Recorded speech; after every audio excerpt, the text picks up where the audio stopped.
This week we got seventh grade interviews. Most of them chose to talk about their least favorite teacher, and it was all the same person. Are they describing you? Does it matter? Substitute Teachers Lounge.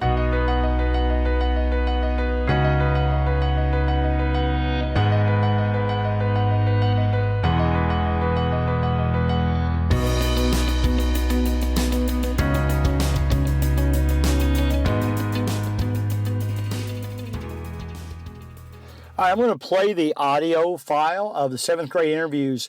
You know, it was really kind of enlightening, and I won't say a whole lot before I just play the interview file, but they kind of surprised me a little bit. I gave them the option, as you'll hear, of talking about several different things, and it seemed to kind of just migrate to one topic. So let's listen to this for a few minutes, and I'll come back and describe my thought process after it was over.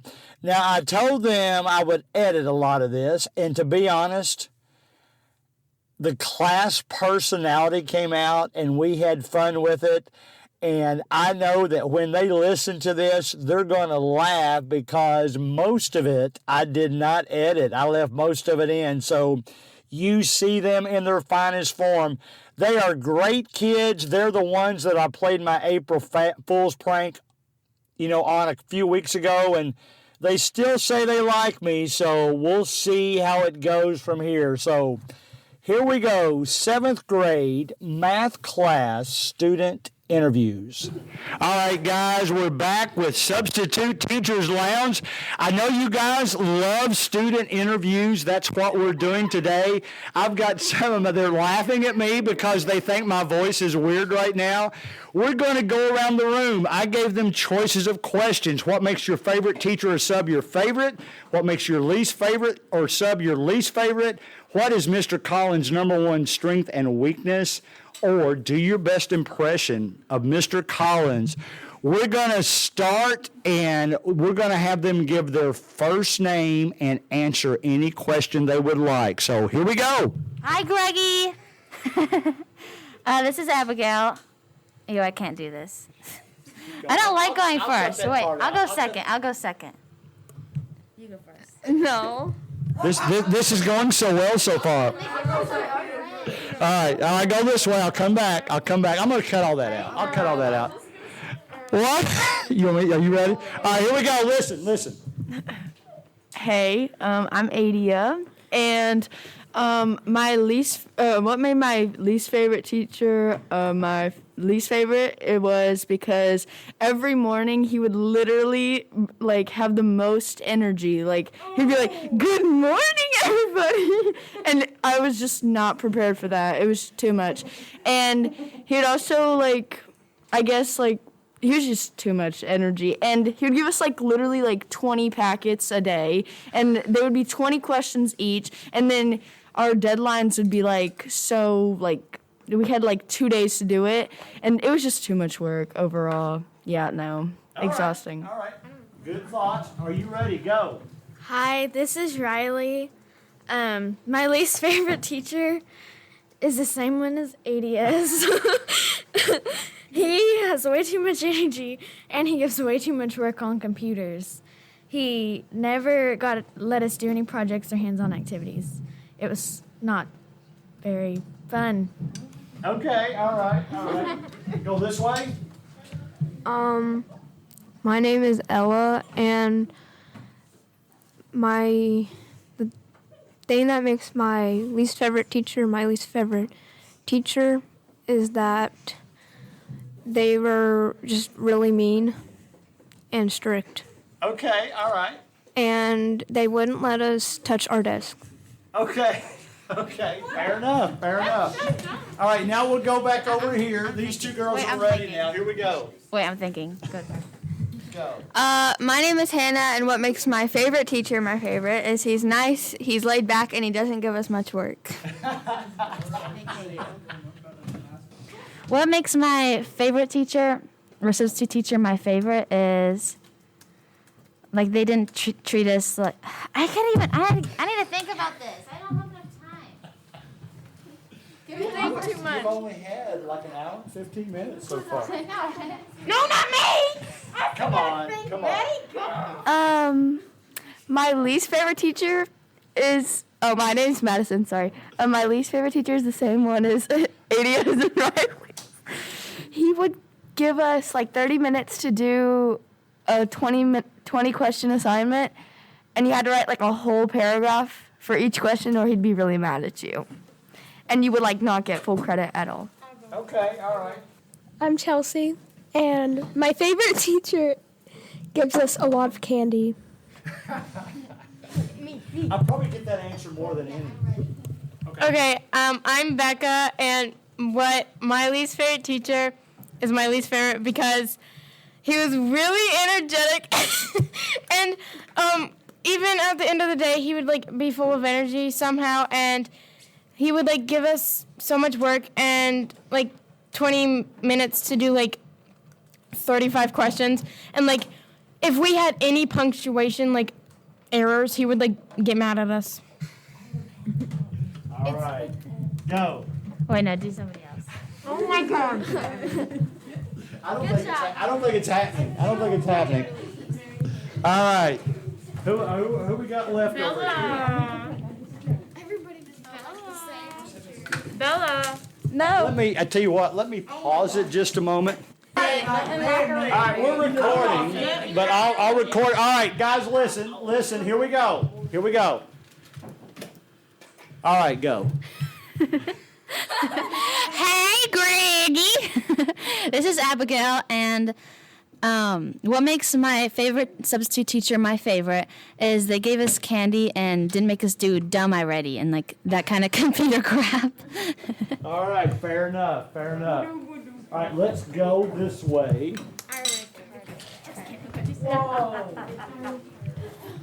Go. Hi, I'm Bella, and the thing that makes my favorite teacher my favorite is that he's really, really nice, and he gives us candy. And the thing that makes my teacher my least favorite is that she gives a lot of work and she yells at you for like no reason. All right, we now know it's a she, so that narrows it down some. I can work with that. Hi, I'm Kendall, and what makes my favorite teacher is he worked with my older brother a long time ago, so I've known him forever, and he works with me and my sister. Nice. Yeah. Go. Me? Yeah. Hello. You know, if you don't say anything now, I'm going to put on you saying me. Hello. My name is Braden, and what makes my favorite teacher is that they're my favorite teacher. All right. That's one of my star students in the class, by the way. He's so insightful. He's so smart that he can't even say why. Go ahead. Hello, my name is Wolfie McDaniels, and my favorite substitute teacher. What makes them my favorite is she really helps, and I could feel like I could trust her if I have a problem or anything, and she makes me feel safe in her class. And the least favorite teacher, they just yell at you for no absolute reason. Okay. I get that a lot. I've heard that from a lot of students. Go. My name is Bobby, and my favorite teacher, she's my favorite teacher because she has the same personality as me, and she can make the jokes with us. All right. Back here. Go. My name is Gravy Barrow 7, and my least You're going to be so proud of that name, like when you get to be 25 years old and people are still listening. that's gonna be my ID on my driver's license. Okay. All right. And my least favorite teacher, is because she gets mad at you for eating during lunch for some reason. Like, you can't just get mad at someone for the period that you're supposed to eat at. I was like, it's not like I'm gonna starve to death. You know what I'm saying? All right. You want one?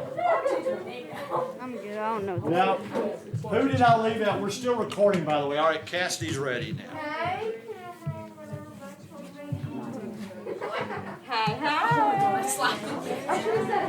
Go.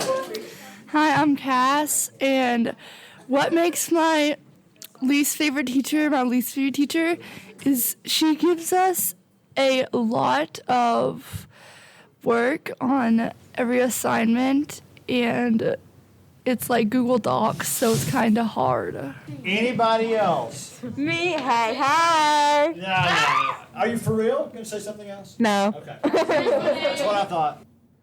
So there you have it, our student interviews. Now, it's interesting to me, I gave them the opportunity to do an impression of me, to tell me my strengths and weaknesses, and they really didn't choose to do that because they kind of surprised me in the way that they were talking about their least favorite teacher.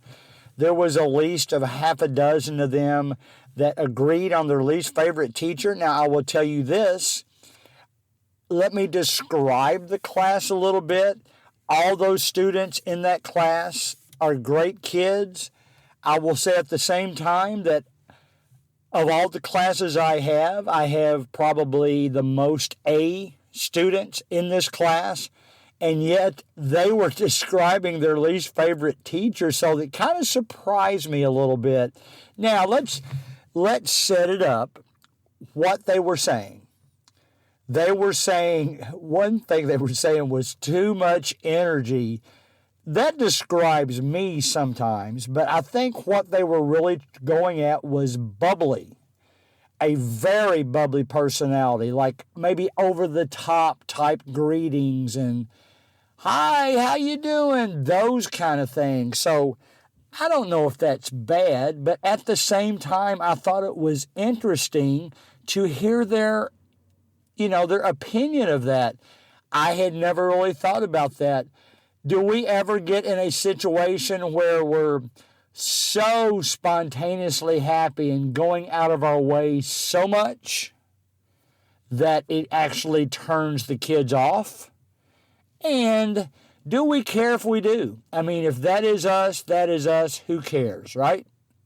Or if we're in it truly to teach the students in an environment that they enjoy being in, is it something we could work on? But even beyond the overly positive teacher that they were describing, they mentioned the amount of work and how the teacher didn't have any hands-on activity. Now, ironically, they later told me who the teacher was, and it surprised me a little bit, but I will say I have substitute taught for the teacher, but, that doesn't narrow it down at all because there's not a whole lot of teachers in our school system, except maybe the high school, because there's so many more teachers, there's not a whole lot of them that I haven't subbed for. So I've seen all kinds of things. Now, I do know one time when I was in this teacher's class, it seems like probably to me that more students were confused on where to get their assignment than maybe any class I've ever been in. And I'll say that doesn't mean that the teacher wasn't highly organized and left work for them to do. They left a lot of work for them to do, and I didn't think about it at the time, but sure enough, here's these strong students saying, it's just overwhelming, it's too much, and now they dread going to the class now because it's mainly the teacher throwing material on the computer and saying work on it. Now, I do that. I do give them assignments on the computer. But I do try to be as interactive as I possibly can. And I think that's what these students are saying. Deep down, if I press the point with them, I don't think that they would mind the work so much if the teacher found a way to make it be as interactive as possible. Some of you teachers that are listening to this that I've told you, you're some of my favorite teachers that I sub for. And now that I think about it, the reason I tell you that is because you have a lot of interactivity built into your classes. It's not just throw a computer screen at them and let the substitute babysit. You know, I've said before that my favorite classes to go in is where I actually have a little time at the end of class left over after the assignments have been finished, and I can do something with them on my own. I really enjoy that part of it. And that's what they're saying. They love the interactivity. If you go way back over a year ago when I interviewed the volleyball players on the floor, they were saying the same thing. They love personal stories. They love interaction. I'll be honest with you, I interact with those kids a lot, and I've gotten to know them a lot this year, and this is the honest truth. They know I'm going to pick at them now, and they know I'm going to, say things sarcastic to them, and they'll give me a face, and then they'll laugh about it. So they've gotten used to the way we interact with each other, and they interact back with me in the same manner. So I love that part of the class. So just consider, if you're one of the ones that just loads them up with work and there's no interactivity built into that, they might be talking about you. Is that bad? I know they love, it's funny. One thing that we went over this week in my math class was we're getting into circles. And as soon as I mentioned the formulas for a circle that included calculations with pi, P-I, one of them joked, hey, let's find the Pi song and play it for us. And it's this just stupid, silly, goofy song about the number of decimal places that keep going on and on in pi. That we know we only usually just use 3.14. But, the decimals never run out. They never repeat. They just keep going. And that's what that little ditty was about. And whatever teacher shared that with them, it meant something to them. It was so crazy that they remembered it. So I found it right away, and we played it in the classroom. And here's these 7th grade kids singing along to that silly Pi song in the classroom. They love the interactivity. I would say if you're not one of those that builds a lot of interactivity into your classroom, consider it. If it ain't your style, it ain't your style, but that's what the teachers really like. Let's go to the positive side of the comments for a moment. Now, I don't think it's any secret that if you're going to bring candy, they're going to like you. I'm sorry, guys. It's true. I know some of you think that's just bribing the kids. I do give an incentive. I don't just hand out candy. I give them incentive to win candy. We actually did this week. We're starting to prepare for what's called K-Prep in Kentucky.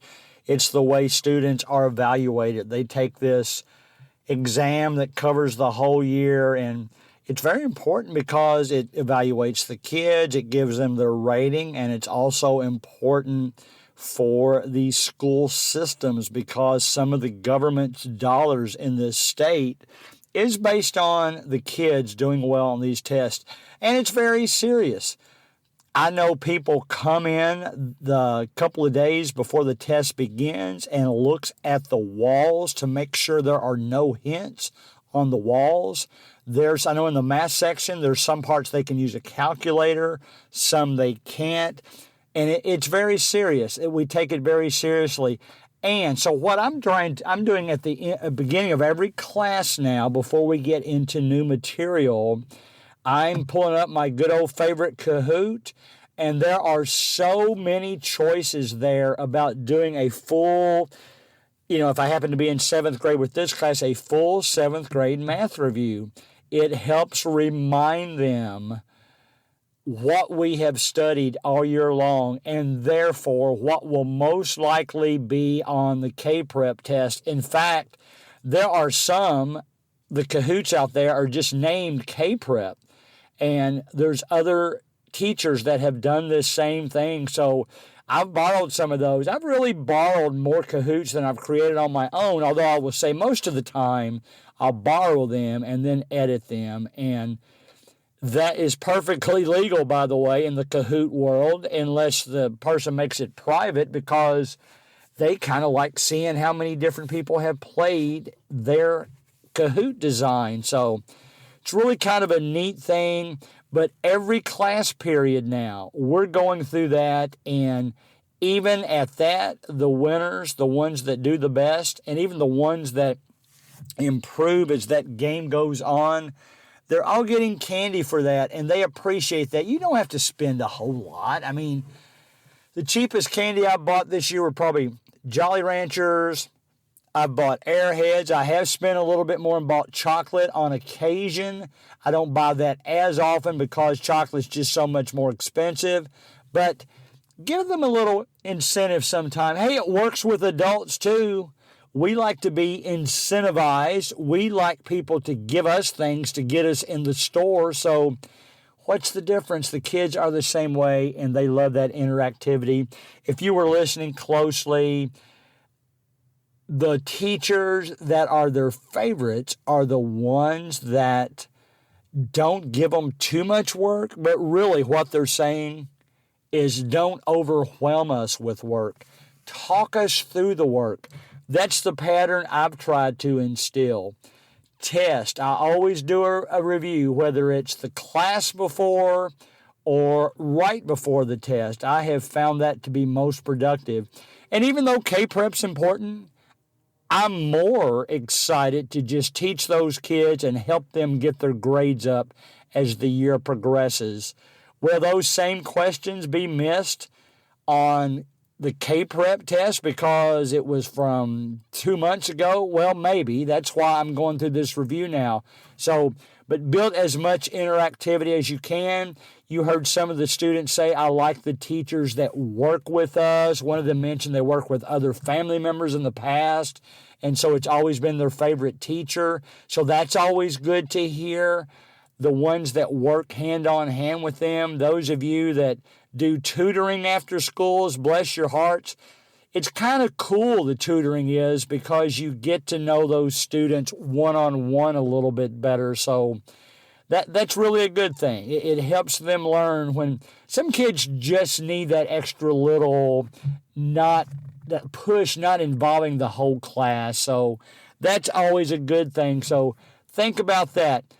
I hope you care whether you're the favorite teacher, the least favorite teacher, or somewhere in between.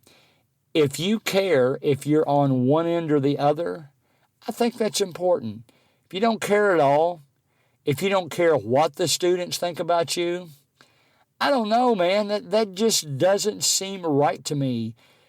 Teachers that I've heard say, I'm here to teach the students, I'm not here to be their friend, they're also the ones that are in the hallways talking negative about everybody all the time. And I'm not really referring to my current school, just the teachers that I've run across that I would put in the just a negative talker category. Whether they're a teacher or not, you know plenty of adults that are negative talkers. It doesn't seem like they ever have anything positive to say. Well, I hope they occasionally say something positive to their students, get them on their way, move up that child's favorite teacher slot. Give them a reason why not only do they think they're learning from you, but they think you care about them. I think that is so important in their life. So as you teach a bigger class, always remember that and try to be interactive, try to share personal stories. Those kids love it. You just heard the proof. All right, next week, guys, episode 100 of Substitute Teachers Lounge. I've got a couple of special things. I'm not just going to repeat a whole bunch of stuff, but I am going to tell you what episodes have been popular, what I enjoy doing the most, the episode that perhaps got me in more trouble than any other. I'll talk about that. And coincidentally, it just happens to be one of the most popular episodes. So I'll tell you the whole story. And I'll tell you some results that I'm proud of that I've just heard about because, I don't know if it's because of that episode, but I like to think since I planted the seed that maybe I had just a little bit to do with the change. So if that's not the case, that's okay. If that was the case, that's okay. Either way, I think it changed for the better. All right? So that is next week on Substitute Teachers Lounge.